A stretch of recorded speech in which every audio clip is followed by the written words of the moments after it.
Ó, e a informação que acaba de chegar aqui, a Conmebol multou o Flamengo mais uma vez por uso de sinalizadores e bombas nas arquibancadas do Maracanã nesta edição da Copa Libertadores da América. A nova infração aconteceu na vitória sobre o Alcas no último dia 28 de junho, pela sexta rodada da fase de grupos, e custará $8 mil, R$38 mil aos cofres rubro-negros. Esta grana será descontada do valor que o clube tem a receber pelos direitos de transmissão do torneio.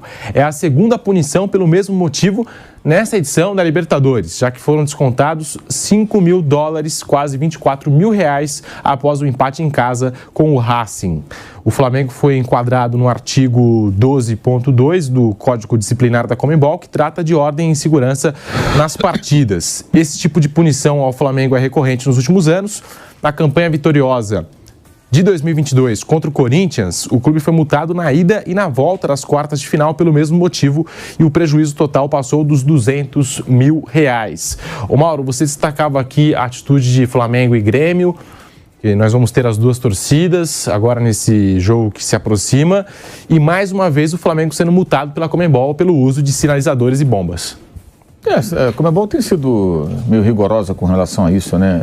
Enfim, eu acho que o que a Conmebol deveria se preocupar também é de parar com essa coisa de imitar o futebol europeu, com aquelas musiquinhas. Que a CBF é a mesma coisa. Musiquinha quando entra em campo, os times entrando de mãozinha dada, todo mundo junto. Isso é uma pataquada que não tem nada a ver com a cultura do futebol sul-americano.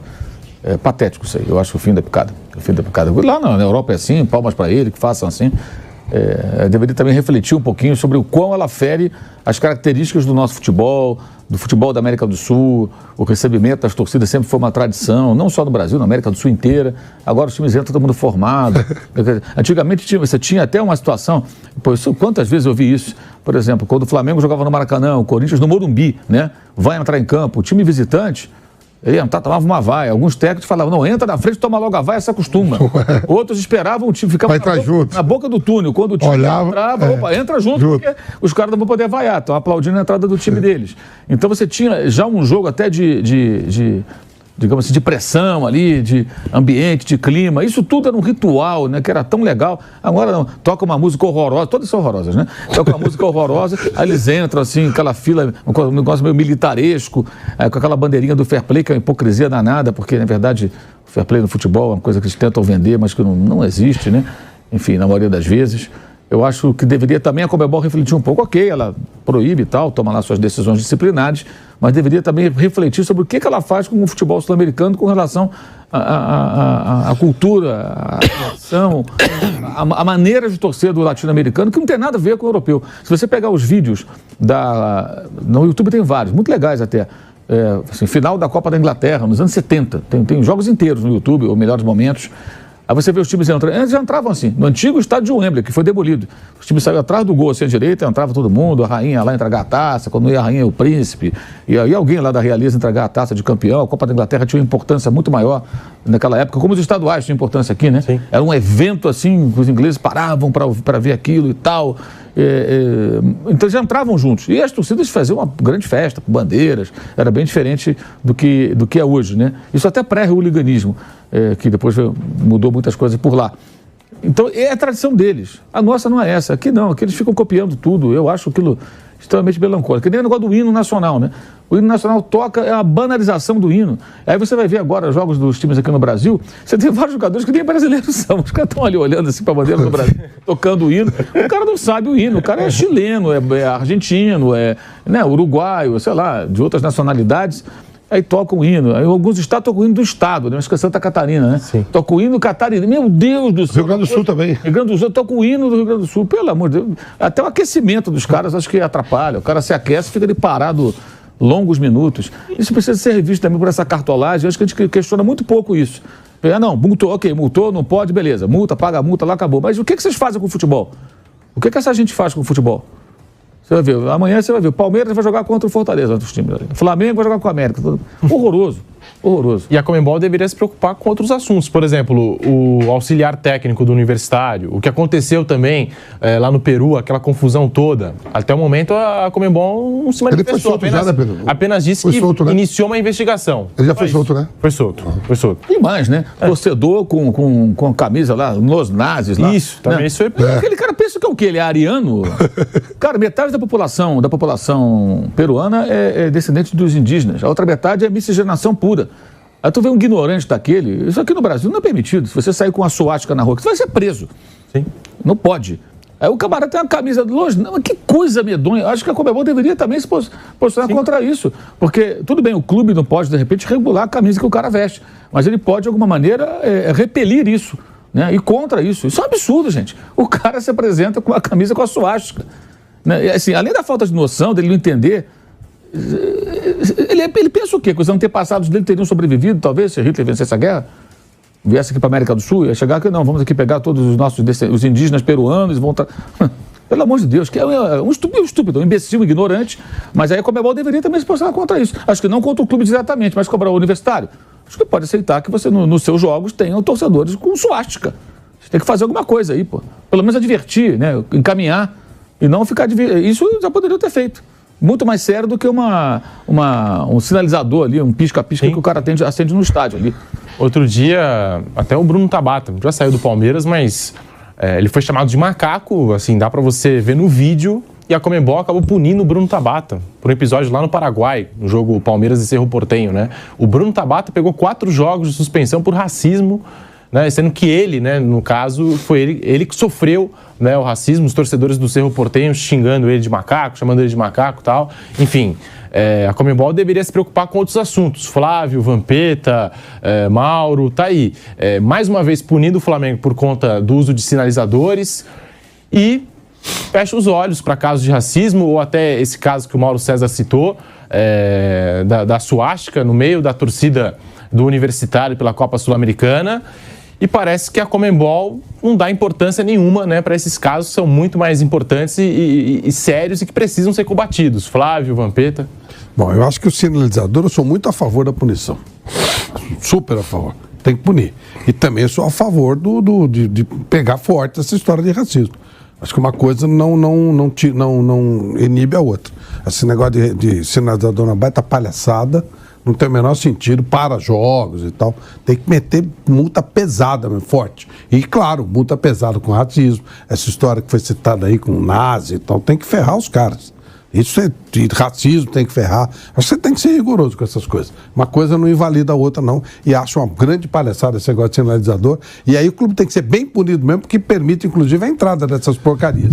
É falta de cuidado, inclusive, com a segurança. A UEFA ela é muito rigorosa em relação a isso, né? Não assim para o racismo, mas para o nazismo, qualquer coisa, ela pune mesmo, né?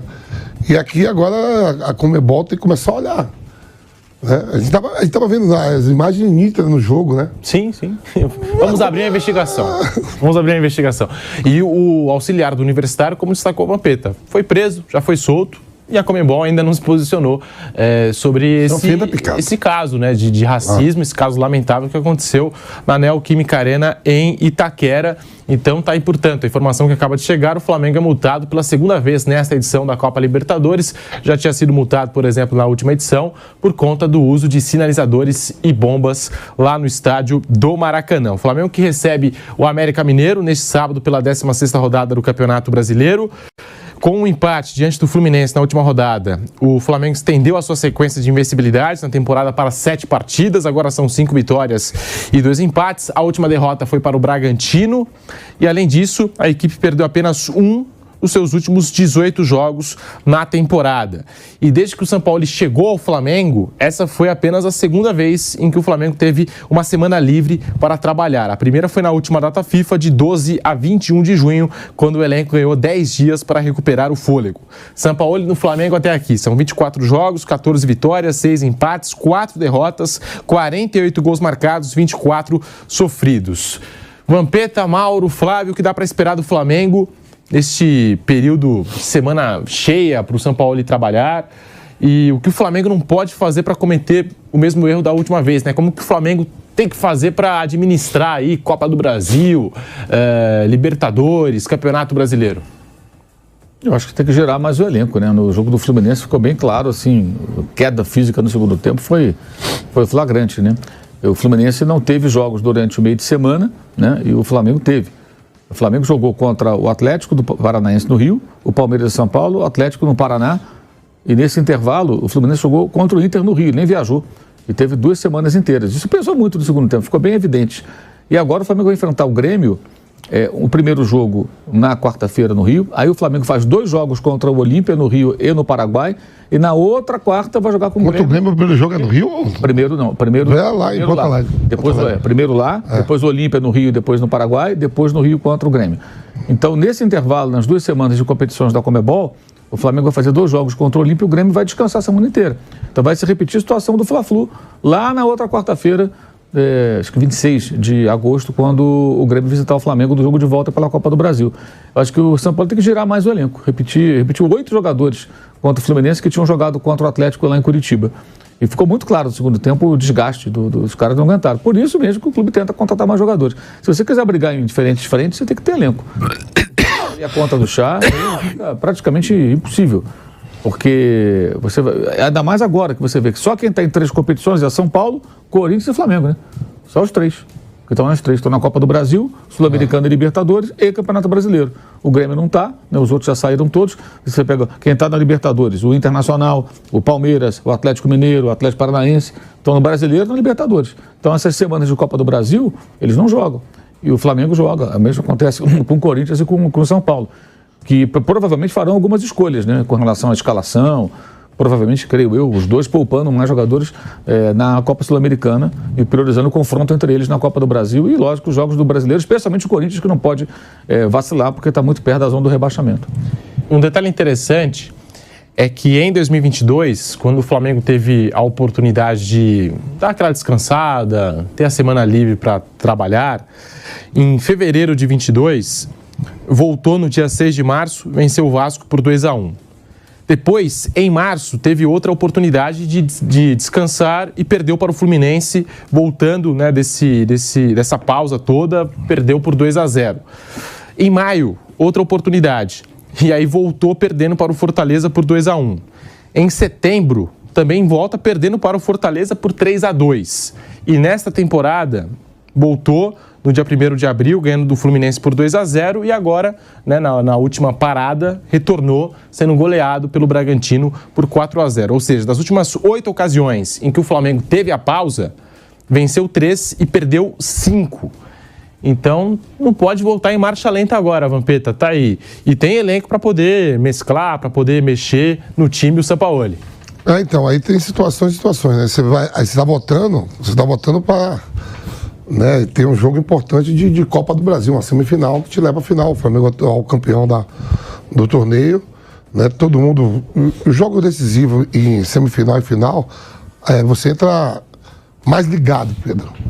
Por exemplo, a volta contra o Bragantino. Você votou de uma parada de data FIFA, então assim, a VV meio disperso, jogou mal contra o Santos, mas ganhou. Mas aí você tem um jogo já na terça-feira para ficar ligado, que é uma semifinal, e você pode ir para a final e botar mais um título, né? Na galeria do clube e da carreira de cada um deles, né? Flávio Prado, nesse final de semana tem Flamengo e América Mineiro, a sua expectativa para esse jogo, e o Flamengo que na última parada voltou sendo goleado pelo Bragantino por 4-0 em marcha lenta, depois acabou se recuperando. Agora precisa administrar bem aí o professor Sampaoli, né? Esses jogadores todos que ele tem no elenco para dar, quem sabe, essa Bruno Henrique já está treinando também, né, Waldo? Talvez fique no banco amanhã. Aí, ó. Poxa, o elenco do Flamengo é muito bom. Todos nós falamos, né, que o elenco do Flamengo é o melhor do Brasil. Vai pegar o América, que teve um desgaste essa semana jogando, né? Colo-colo. Então, uma goleada e tal, se classificou. E o Flamengo tem a obrigação de ganhar esse jogo. O América está muito mal no Campeonato Brasileiro.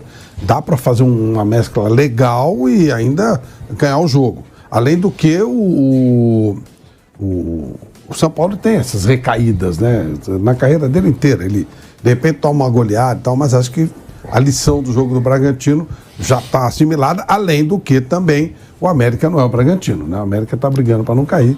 O Flamengo é bem favorito nesse jogo, fica muito surpreso se acontecer alguma coisa diferente de uma vitória do Flamengo. Não sei se com sobras, não sei se com dificuldade, mas acho que deve rolar uma vitória do Flamengo, sim. Tá na hora, né? Passou da hora. Você que nos acompanha pelas ondas do rádio, vamos para um rápido intervalo, coisa rápida, e já voltamos com o Bate Pronto para você. Seguimos aqui no canal do YouTube Jovem Pan Esportes. Deixe o seu like, se inscreva aqui no nosso canal. Sextou com o Bate Pronto. Falando sobre esse time do Flamengo do Sampaoli, como destacou o Mauro, o Vampeta, Bruno Henrique treinou normalmente com o grupo, deve aparecer na lista de relacionados. Pedro também pode ser a novidade. E Fabrício Bruno é outro que está integrado após uma torção no tornozelo contra o Palmeiras. Davi Luiz fez apenas uma atividade em campo com o fisioterapeuta, deixou o gramado contra o Fluminense com dores no adutor e será reavaliado para sábado. E Pulgar ausente, a tendência é que Alan seja titular pela primeira vez no time do Flamengo. Vitor Hugo deve formar a dupla com o novo reforço, já que Thiago Maia está suspenso pelo 3º cartão amarelo. Então tá aqui as novidades em relação ao time do Jorge Sampaoli para esse confronto aí pelo Campeonato Brasileiro contra o América. Tem o América agora em casa, depois o Grêmio fora, já decisão pela Copa do Brasil, Atlético Mineiro fora, Olímpia pela Copa Libertadores, Cuiabá fora, Olímpia fora pela Copa Libertadores da América, São Paulo em casa e o Grêmio em casa pela Copa do Brasil. É o calendário do Flamengo, a sequência do Mengão daqui para frente.